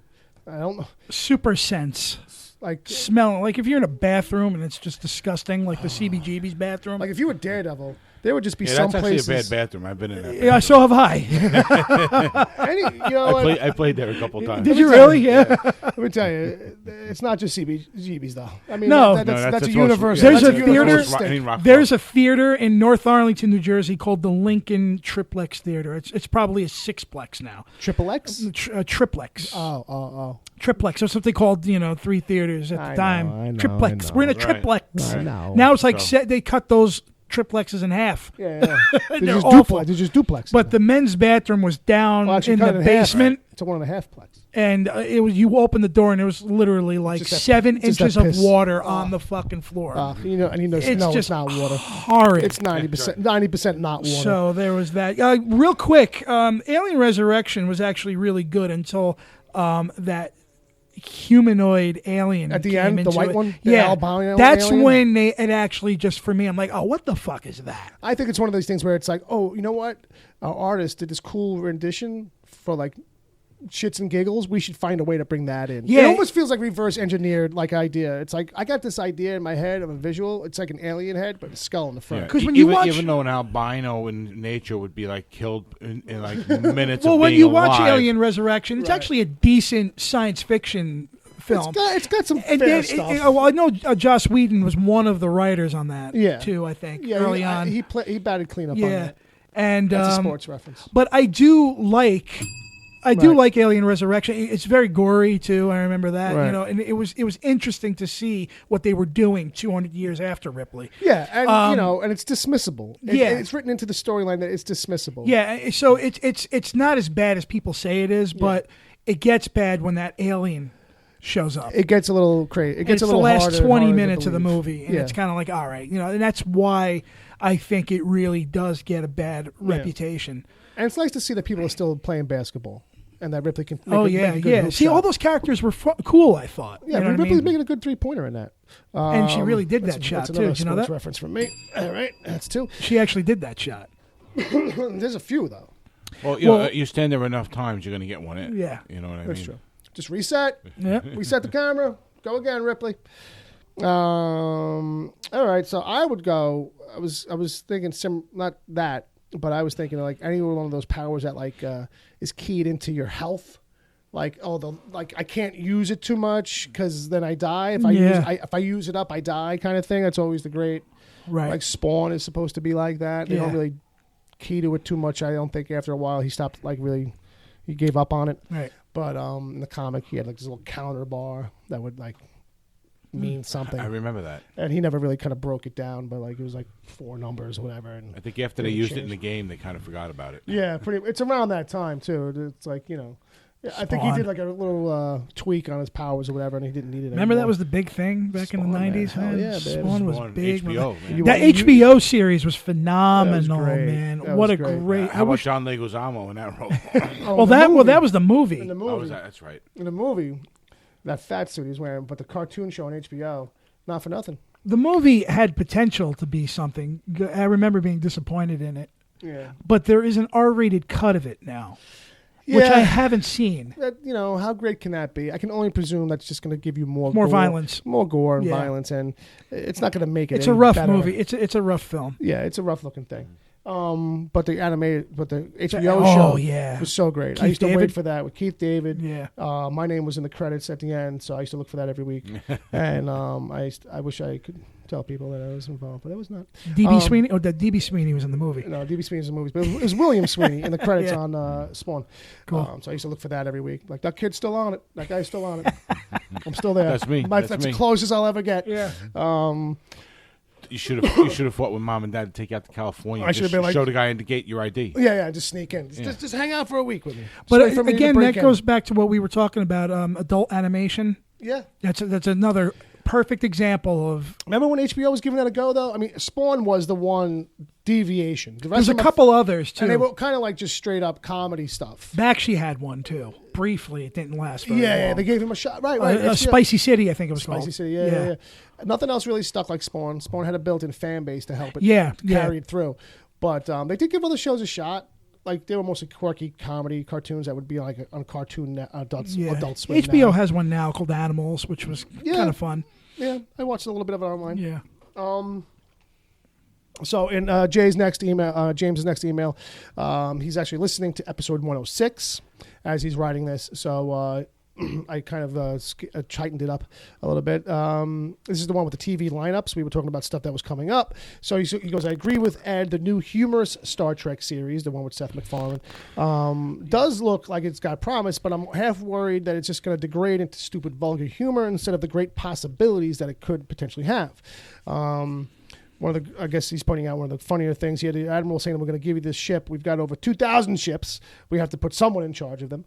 But it does remind him of that. Like, have you ever been, like, when you're in your doctor's office and you're like, I know this dude graduated and he's got his degree, but was he like straight A's? Or did he like just make it through? Fine-tune his head. You know what I mean? Because it's academic. like a captain of a starship and a doctor. Like, you know what I mean? I get where he's coming from. Where it's like some positions are like, did you... Like what? Like are you here by luck? Like how did you just happen to guess at the last 3 questions? Like, and you managed to pass this test. Well, that's actually how James T. Kirk became captain of the Enterprise. You're right, not for nothing. It is pretty much like winging a prayer. Yeah, in the current storylines. Yeah, the whole Moshe Rushu. In the original storylines. Yeah. He actually cheated on the final exam. Right. Because the final exam was supposed to teach you that you can't. There was a no-win scenario. Yeah. Right. And he cheated. And he reprogrammed it, and he beat the scenario. Right. They took that even a step further with the Chris Pine version. Right. So, there's that. But it was you don't remember by what aspect they took it a step further? Well, they just amped the whole process up. Just they that took you saw into it. Right. Yeah, We saw it. He was just sitting there all right, watch this guy. Now, guys, you have to have he failed it. Right. He goes back and he's sitting there with an apple. Right. He's like, okay, go ahead, go. Whereas previously... do this where he's going through the motions. Whereas previously it was a thing we just heard mentioned. Now it was a thing we actually had a full scene, and it's a big... Right. I got you. But they go over the top with it because he's totally cocky the whole time. Oh, right, that whole aspect, which I did feel was like a little too Kirk for Kirk. Yeah. You know what I mean? Like in the original, you always got the impression that he did it, but he wasn't a jerk about it. Right, he wasn't a jerk about it. Right, Here it was like, all right, I already got my ass handed to me last time. I'm not gonna. I can't have that. By the way, Chris Pine. He's just there eating an apple the whole time. Chris Pine, I noticed in Wonder Woman, has like a default William Shatner. Like I hear him when he talks. I think that's the reason why. Like one of the reasons. Like sure, he does have enough of the look of a young William Shatner too. But like when they're in the alleyway and she deflects that shot and he's like, oh yeah. Like there's this thing where I almost like Priceline. Like I almost heard, like, you know what I mean? Yeah. Well, there might just be that moment, that line. Sure, don't get me wrong. It's probably Star Trek talk without Ed here. How dare you? Why am I bothering? To be honest with you. All right. So speaking of Star Trek talk, James' next point here is that, and the ultimate explanation, by the way, not for nothing, of the original series versus Next Generation Klingons was given by Worf during the Troubles with Tribbles tribute episode. Basically, we don't talk about it. Right, yeah. Well, they don't talk about it because it's essentially human DNA rewrote the Klingon DNA. So then his next line is, I'm wondering if Bill skipped over most of this yet. I wouldn't say most, but definitely some. He despised Voyager, but he goes, that sucked. But DS9, Deep Space Nine, was awesome for having the whole flip the script idea of, bring the story to the station instead of bringing the ship to the story. Right. Which was great. That was a good show. Well, DS9 was great because for exactly that reason. Yeah, it was about you could bring other elements. You could do anything for any reason almost. Yeah, anything could come from anywhere. Yeah. And that was always great. With Voyager, it ended up being the same thing all the time. Yeah, I bet. Yeah, I mean, towards the end, they got smart with it. They started doing some alliances with outside characters and stuff to get home. Yeah, it seems to be the way most of those shows ran too. As they got near the end, they got better with their okay, we can go crazy now. Well, what happens with Star Trek shows is they plan for 7 seasons. Yeah. And then they get stuck with 5. So they have to squeeze everything into 5. And then all of a sudden it's like, okay, this is the way you should have been the whole time. Just when things are starting to get good, they have to start cutting all the good shit Right. and making it smaller. Right. So you get like you can feel like the condensedness of it a little bit. I feel like DS9 There's a ended pace like that's that. like a little unnatural. So he goes, have any updates on the Tick or Van Damme and when the Tick series is gonna get going? And can we get Ed to include it in the DC TV report? He covers Agents of S.H.I.E.L.D., which isn't DC. What's one more show? I'd say no, he doesn't cover Agents of S.H.I.E.L.D. We've discussed it on the regular show, but if he ever put that in there, I would have gave him a hard time, busted his balls about it, because it's not the mold. DC, It's not the. That's not the plan for that. Trust me. I'm a stickler for that kind of, like, if we're calling a thing, we can't really do it as a different thing. That's why. I was just going to say you would never have a Marvel thing inside of something that says the DC report. Yeah, you know what I mean? And that's why, like, when we talk about, well, can we do movies in that? And I'm like, it's TV. I don't know. Like, what's the rule? But and also Tick isn't DC. That's independent publishing. Right. At the very least, that's New England Comics. That's Ben Edlund's baby. It's not saying that, hey, if it's a good show, we're not going to be talking about it. That's it's coming soon. Yeah, and that's something I'm kind of interested to see. Yeah, I mean, I loved that pilot. I had a lot of fun with that. As much as I loved the original, and didn't watch it all, but definitely loved the original series. I was definitely into it. I think the feel is there for sure. Yeah, you're getting enough of it. Yeah. It's James must have been drunk, he says in the chat room right now. It's like I'm hearing this email for the first time. Okay, so he says, I'm ending this one before I start typing along like I'm doing an actual commentary track. Although I have thought about doing that for fun, it would just really suck to have Bill read such an email, although he could make Ed do that. And I guess I could, but sometimes these emails feel like commentary tracks as it is. So... Now, jumping on to other people's emails. James, thank you very much for yours, sir. We appreciate James, it. thank you. And thank you, as always, for being around. Did I miss? Was there a question in that one? Jimmy James. No. Or at least I might have forgotten. That's Talk Radio. TV show Talk Radio. What was it? Jimmy James. Jimmy James? Jimmy James. Remember the show Talk? I think it was called Talk Radio? Yeah. The owner was Jimmy James. News Radio? News Radio. Phil Hartman, right? Yes. And Joe Rogan. And what's his name? Jimmy James. Right. What's that? What else is that guy in? It's guy with the glasses, right? The heavyset guy. Yeah. He's in a million things. Yeah. All right. The same style all the way through. Yeah, it's always the same guy. A little bit of a southern accent, a lot of smile, a lot of volume. He's one of those guys that's got his pace, his style, and that's what he does. That's it. Wesley's got one. Wesley. You got the Mr. Belvedere music? Drop kick jacket.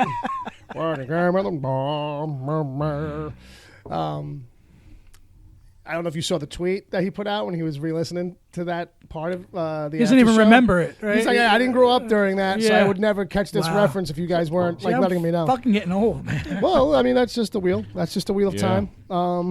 So he says, hey, you gentlemen. We're gentlemen this week. We're not funny guys. Thank you, sir, for the respect. So, Bill, after 2 years of doing the podcast, do you think that you would do better if the swear jar were brought back? Oh, no. We gave the swear jar a one episode goof run where you might have heard this one. This was early on. Yeah. And it was like we kind of did it like lives. Like we put $1 or $2 up in front of everybody, and every time you got caught cursing, you threw it into the pot. Right. And then if you ran out of quarters, you weren't supposed to be able to talk anymore on the episode. Oh, I see. But I ran through that shit so fast. Yeah. Everybody else had plenty. I don't even know who was like second to me, but I burned through them so quick. Like it just couldn't be done. Well, the only thing I have to say to Wesley is if it didn't work then, and now you have me here, forget it. Come on. Forget it. You should put for every show that we don't curse. Yeah. We have to put money in the fucking. You know why I like it the other way? Because we'll end up having steak before every episode. We're eating good. Yeah. So he asked another question, looking back over things. What has happened to the red and blue box, and can you remember what's inside them? So he's talking about the red and blue boxes that we pull out whenever we have guests on. Well, I was the last one. Right. First time guests, and you were. I had. You were probably the last one. I think. Yeah. You got a Predator, an alien figure. You got an alien action figure. Yeah. And I don't know what's in the red box, but we can take a look. You don't know what you left in there? There's something in there. It's usually not as Stickers. good as what's in Yeah, the it's blue usually box. supposed to be garbage. Or Stickers and bullshit. fluff. Oh, it's a pog. Oh, it's a pog. It's a Remember those? it's a lenticular one of those reflective pogs that shifts from an Ewok to C-3PO. This is from the Doritos back. I can't even read this fucking thing. So if I that's want basically to. a Cracker Jack's gift. Just mail that to Wesley. Yeah. This is It's like a prize from He's like got Cracker mail Jacks. coming. This is from 1997. This is part of the re-release thing that it was in a bag of Doritos. mail it to Wesley. Back in the box. Oh, it goes back. Back in the box. It puts the pog back in the box, or else it gets the hose again. All right. His next question is: do you remember what episode the American taco became a thing for the show? I guess since he puts the answer in, and I can see that, I will pose this to you guys. I guess I don't remember. I Guess. wasn't around. I don't think. just Oh, roundabouts. what episode? It was Yeah. fairly early on. We were sitting here. We weren't sitting Yeah, there it was anymore, not too so- early. I wouldn't say it was too No, early. I'm going to say it was something like episode 20. Oh, more than that. Yeah, it's Yeah. further along than that. Yeah? Further along than that. You want to take another guess? 35? A little further. 50? Down a little bit, but 40? 44. 46. Episode 46. Okay. So Really? we've been running that joke into the ground for about 46 episodes. Well, with all the movie reviews we've been doing, It's true. it hasn't died. That fucking Ed. I know Jay's here all the time. Yeah. Another fucking Yeah, but movie I'm guy. fun about it. That's true. That's true. You know what I mean? Ed, not so much. Well, you know, 4th of July's coming. We should probably put a few American tacos on the barbecue. Yeah. Oh, on the old barbecue. You got a grill? You have a grill here? There's a grill. Nah. There's a grill upstairs that we could probably use. The neighbors are like, yeah, go ahead. Oh yeah, I mean that's true. That's You're out there. talking the Grillmeister Jay here, my friend. Oh, I didn't Yeah. know. I can cook one hell of a goddamn steak on that Well, grill. you know, it's early. All right, so the question has been asked: What are our favorite episodes? I guess maybe we threw this out at the end of last week. I don't really remember. It was a lot of quick mentioning of the fact that it was 2 years this week.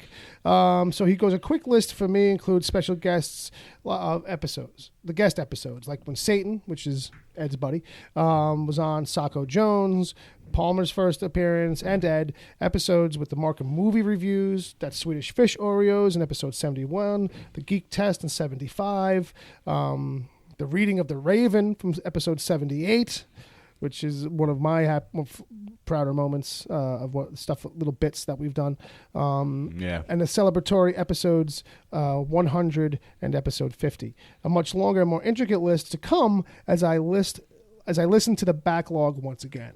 Well, I'll tell you what, Wow. Wesley. Wow. If you want to put something together that kind of feels like an official thing, or on any level, or just whatever you send along, I'll be more than willing to post it up. Wesley, or this is a monstrous effort on your part. yeoman's Thank work. you. Yeah, thank you for doing and offering all this to us, because this is great stuff. Yeah, I mean, and My first appearance sticks out in my mind because it was so much fun. because it was you. It was laughing. Of 'Cause course it was. you. Because Of course. that's why. If yeah, you remember it so well, what was the number? yeah, 92. 92. I don't even know if that's true. All right, it could Well, be. let's ask Wesley or Agent Palmer. Oh, yeah, Agent Palmer's working in the chat room. He can vouch for that. It's or something. 92. I'm sure they're all Straight out of Newark. It's called Straight Out of Newark with Uncle and Jay. You've been on like every episode since, it seems like. So. And it was fun because I remember we were doing a lot of laughing. We were. You know, even off mic, we were just laughing. we were having a good time. It was great. It maybe because it was exciting too. It was Yeah. like my first time here. Yeah. And I got to actually join in the fun and everything, so that Sure. sticks out. Yeah. But yeah, so Cool. Yeah, Wesley, please. Yeah. No rush on that. Wesley's Yeah. like, hey, it'll take a little while. I'm Yeah. like, no, yeah, please. We appreciate everything you're doing. By all means, you don't have to do it. Yeah. And actually, Palmer's Yeah, reaching out so to him in the thank you. chat room. So, bow tie is always bow tie. That's like your favorite moment, I know. That came up again earlier today. because Bow Bob's tie. trying to tell a story. Oh, was that last Like, night? what bow tie? But how you spell that? Bow tie. Bow tie. I'm like, all right. You're right. It is a pretty easy word. I should know how to spell that. It's like, how else? Bow tie. All right. So the next, thank you for email, Wesley. Thanks for all your all the effort, all the hard work. the cool listenership that you partake in, and James too, and also from Stephanie Muniz. Steph. Hey, Steph. because she likes the show too. Sammy. She likes it so much she sends emails. Yes. Actually, she's sending she-mails. Hey, watch it. I don't know how you ship them. Let me have another sip of brandy on that note. On that note, hey, yous guys. Hey. On my way to a pool party. My question for you all, who's the better swimmer? What would be your preference, pool or ocean? That'll do it for me. Take care, fellas. Your pal, Steph. Steph's amazing because she gets in and she gets out. It just gives the questions like, hey, here's the thing. Gives you a reason for the question and then leaves. Well, You know? Steph, here's the thing about the water around here. If we want to go in the ocean around Staten Island, And actually swim? We got to drive about 30 miles and go to Jersey. Yeah. Or go about 30 miles offshore. We are an island surrounded by ocean, but it is not very clean ocean. Yeah. I mean, it's a lot of crap. A lot of the beaches aren't really the type you hang out on. Listen, the ocean just sucks. So, Period. Up The here. ocean is not your friend. You know, it's not. It sucks ass. so it's definitely pools. In the words of Ron from Ron and Fez, But, I think it's time to pave the ocean. I mean, what are we doing? Look at all that space, all that real estate. Let's just pave it. To answer your question, I enjoy like the pool. Usually, you know, if I go down to Wildwood, New Jersey is like my base of operations in the summer. That's why I like to go down there and hang out. Sure. It's the same fucking water as it is up here. You know what I mean? Right. But I do like the ocean. I do like swimming. But I think I prefer the pool. Simply because it's cleaner, believe me. Yeah, I mean it's cleaner. Yeah. It's you know it's managed. You're not going to step on a jellyfish.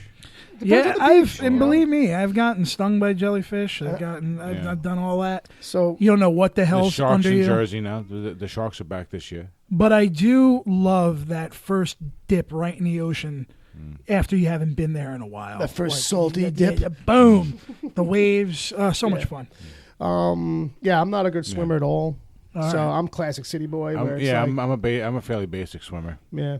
I mean, I gotta be not that I gotta be careful. Like I won't die in your pool, but like No, you I can get across. Yeah, you know what I mean? yeah, you'll be all right. Here's the thing. I could probably. If you were stuck in a car Yeah. and you had to go under, you had to wait until the car was full of water. You can get out, and you could swim up. I mean, I might not be able to. Could you live. do that? Yeah, I could do that. I might die before that because I got smoker lung, and so I don't know how long I can hold my breath. You know what I mean? Like it might be- I can't do it. I might have like 20 seconds. But because we're city boys, we appreciate the pool even more, I think. Well, because that's I didn't what it grow is. up with a pool. You know what I mean? You had to go to the community pool. Yeah, you it's know what I community mean? pool, Yeah. or you know, If your friend just happened to have one in the neighborhood. yeah, You that's know the what I thing mean? too. Everything was above ground. Like if you had a pool, Your pool your was friends above had it, ground. you didn't Yeah. bother going to the beach because you cooled off, like right Bro, there. When you got a 25-cent juice you or hop the little 25-cent plastic drinks. Yeah, Or the Jay quarter knows- waters. The quarter waters, yeah. or you go pool hopping. If you Yeah. ain't got a pool, You got a pool? doesn't your neighbor have a pool? No, it's not Yeah. clean. It's Don't go leaves jump there. in the fence. Don't jump into his backyard, man. All of a sudden, I did that. Turn your back, Yeah. splash. I went to my friend's pool Well, it's unannounced. I was just swimming in there already. He's like, what the fuck? Hey. And when it's 90 degrees out, 10 o'clock at night, you've been out all day sweating your balls off. Oh, yeah. You know, you gotta jump in somebody's. You look pool. like Benjamin Button when you got out of that pool. Benjamin Button. All right, so I think it's about time. Cash? Cash. We're gonna cash out. Not yet. Well, Where are we at? We running a tight ship? We are- We're we're- at 140. yeah, we are running a tight ship around here, folks. You see that? You kick Ed out of the room, and all of a sudden, there's time for everything. Jeez. The pool. The pool. So What a weird place to end. well, I'm gonna leave with saying that. Well, you got like a final thought? Yeah, you know what? If you guys you really want to go out and watch a movie, Jay's I mentioned final that thought. I mentioned a few of them on the show today. Go watch Tony Scott's Revenge, Walter Hill's Streets of Fire, and I mentioned one more, but I can't think of it. But start Wonder with Woman. those. but not Godzilla. And Man of Steel. But not Godzilla from 2 years No, ago. I was not a fan of that. But I know. but go see Kong Skull Island. Go see Kong. Go see Kong, the Legend of the Fu. It was really good, man. All right, I take your word for it. Because that's what we do around here. We take your word for it. Well, because I'm right. like 3 times out of 5. Which is good. It's not bad. It's as not far bad. as the ratio for this show. I mean, look, I'm not a math guy, so don't trust my numbers, all right? We've established this. All I think. But yeah, I think we're going to go. We're going to get all set up here for the end of Nice big after show. This section. And we'll get starting ready to for feel- the after show. If starting to people get a little got drunk. questions or stupidness, load it into the chat room. Ask us some dumb, silly questions or serious questions. I don't care. Whatever. We'll try and do a little Q&A. We got a couple people hanging out this week. Yeah. Tom K, why don't you ask us something stupid? Yeah, Tom K. John Zombie John, why don't you ask something stupid? Wesley, you sent an email. James sent an email. What are you guys doing? Yeah, ask us questions. We got a lot to fucking share. We'll just make shit up. Let's see if we can riff with that. All right. Yeah, we're 3 smart guys with big mouths. Well, definitely big mouths. I can go for some clams right now, man. I don't know about smart. What do you want? Clams and oregano? Talking about your girlfriend now? Some garlic shrimp. All right, where can people find? Sounds like we're going to the diner later. Well, if we're going to eat, we're going to wrap this up. All right. Stick around if you listen live for the after show. If you don't know what the after show is, you can find it on Patreon. Find us on Patreon, patreon.com/Wicked Theory. Jay, where can people find you on the Uncle internet? Jay Chickalese at Jason Chickalese on Twitter. Ooh, and Brother Bob, where can people find you? I'm at Bob WTPC. I'm at Wicked Theory on the Twitters. The show is wickedtheory.com and on all your podcasting listening devices, all the good ones anyway. That's right, Wicked Theory. That's right. You ain't going to do a show without Rooker. James Rooker, where can people find you? They can find me at RecordRooker.com, at Twitter. Michael, Boy. his Twitter address is the same. RecordRooker.com, at RecordRooker.com on Twitter. We'll take your Oh, boy. we'll take your word for it. That's right. Sir. Where's Rocket? Okay, we're trying to transition out. Daryl's my brother. That's true. What happened to your hand? What? Oh, you're still I know. I told you not to do it, then I went back to it. It's this blackberry brandy. Oh, man. is that what it is? That must want be some? the. Want a snort? I'll take a snort. Go ahead. Play us out of here as I take a. It tastes snort. just like cough medicine. It is Robitussin.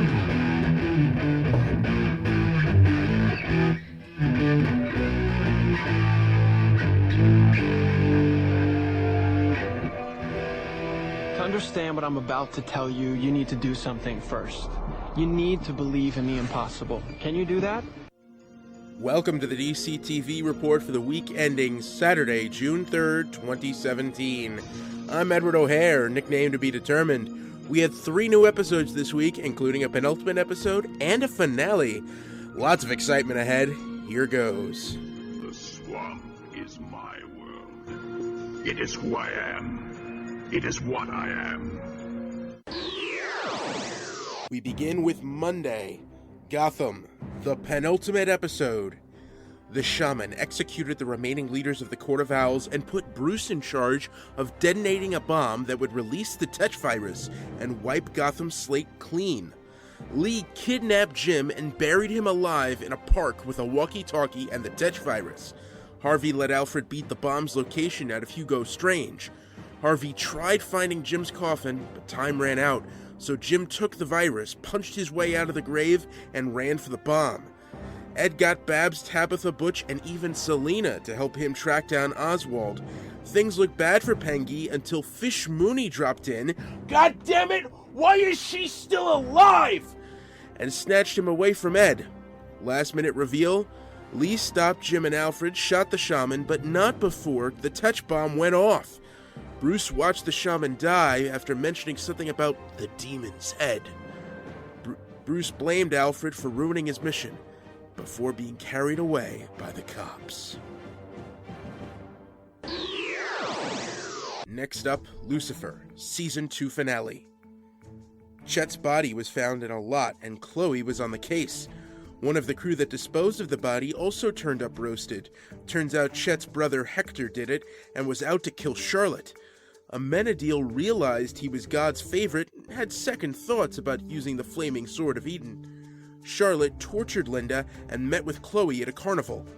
Amenadiel slowed time to help Maze get Linda to a hospital. Lucy used that time to save Charlotte from Hector and cut open a void with the sword for Charlotte to enter and create a new life for herself.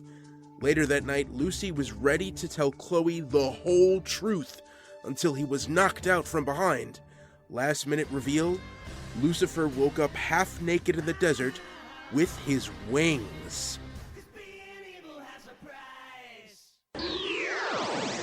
Finally Tuesday, I, Zombie. Liv baked a brain pot pie from a D&D dungeon master who was poisoned. The FBI took over the case because the victim was also a high-level hacker. This led to an awkward moment between Clive and his old flame Dale. Major found hate mail Ravi was hiding and set up a blind date with a girl named Shauna. Peyton asked Floyd Baracus for help looking into the death of James Weckler. He refused and then was shot at a fundraiser. Blaine experimented with a blue-soaked brain. Don stole some and went crazy. Ravi told the zombies about his cure to try to convince them not to kidnap zombies. Instead, Harley Johns kidnapped Don and asked Ravi to try his cure on him. Last minute reveal, a car pulled into Seattle and Mr. Boss popped out of the trunk, ready to settle some debts. That's the DCTV report for this week. You can find me here and on the Wicked Theory podcast live every Saturday night at 7 p.m. Eastern on Mixlr. Be sure to check out our recent review special for Wonder Woman. I really enjoyed that movie. Feel free to download us wherever good podcasts are given away for free and visit us at wickedtheory.com. I'm Edward O'Hare, and this has been a Wicked Theory Studios production.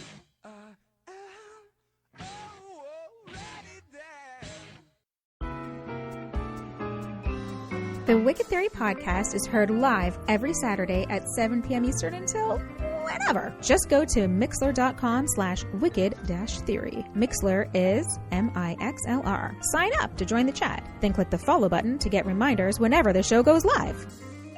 You can find the show on iTunes, Stitcher, Google Play Music, wherever good podcasts are given away for free, and at wickedtheory.com. You can support the show at patreon.com/wickedtheory. There you can get the after show if you miss it live. God forbid. Plus other exclusive episodes. As always, send your emails to podcast@wickedtheory.com.